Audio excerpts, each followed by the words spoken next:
Hello everyone. Today is a little bit different. If you look around, I am doing my video today outside in the back of my house. I also have a special guest.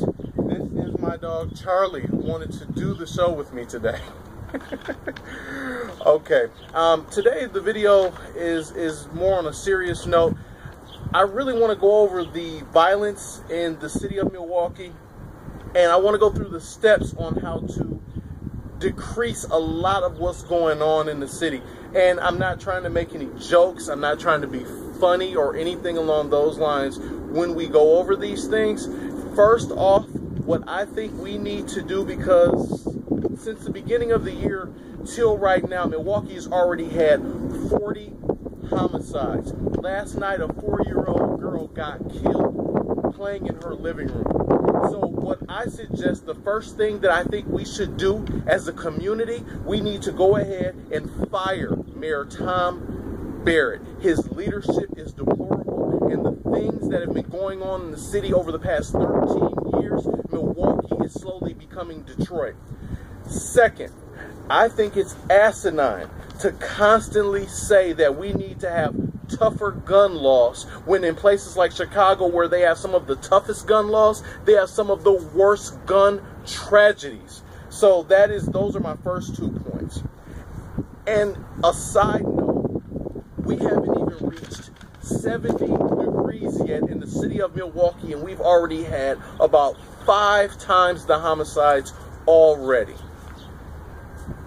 Another thing that really gets me going is the fact that when Tom Barrett, and I talked about this on the Jay Weber show yesterday, when Mayor Tom Barrett goes and blames Governor Scott Walker for not doing enough for the city of Milwaukee, and if you look at as far as over the course of history and statistically, all the cities in the state of Wisconsin generally produce for the state. They generally help the state as far as on a national level, as far as statistics in regard to economic growth, things along those lines.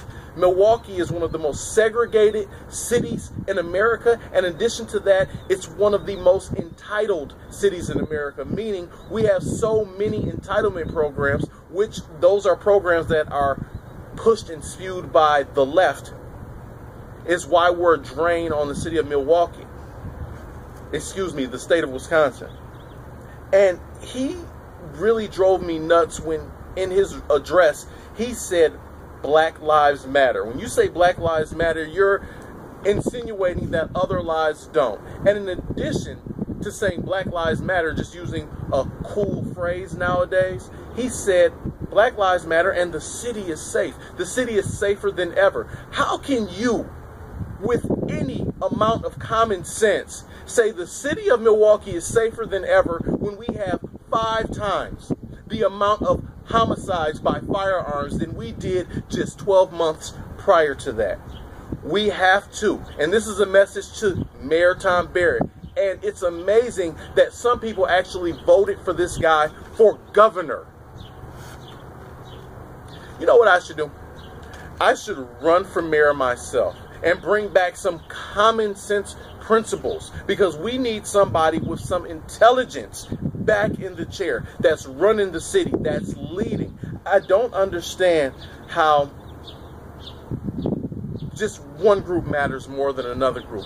Black people, white people, Puerto Ricans, Dominicans, Mexicans, Chinese, Japanese, whatever you are, we need to start standing together, and we need, and I emphasize the word need, to take back our communities from these savages and these animals. We need to start listening to people like Sheriff David Clark, who also is a Democrat, for people that don't vote for the best man or woman that strictly vote party. Vote for him. He's a Democrat, and he would be a great candidate to run the city of Milwaukee. And in addition, if you want some proof and some numbers, look at when we used to have a lot of problems down at the lakefront, when people were just cruising and joyriding. It was his initiatives that got the lakefront back under control downtown. So that is someone that I would be willing and openly willing to endorse. Again, I'm going to go ahead. I have some things planned. I have some things planned with my brothers in the Knights of Columbus, the local GOP. So I won't do another video until May 1st. Again, I wanted to do something different. And I thank you for all the people that go to my Google Plus page, all the people that have commented on me on the radio, being on the Vicki McKenna show, being on the Jay Weber show, watching my YouTube videos, being part of my Facebook circle. I thank you, and remember, we need to keep Christ first and everything will be fine. Have a good day. God bless you again, and thank you for watching and participating in my videos. Thank you. Charlie, say bye. Come on, say bye to the people.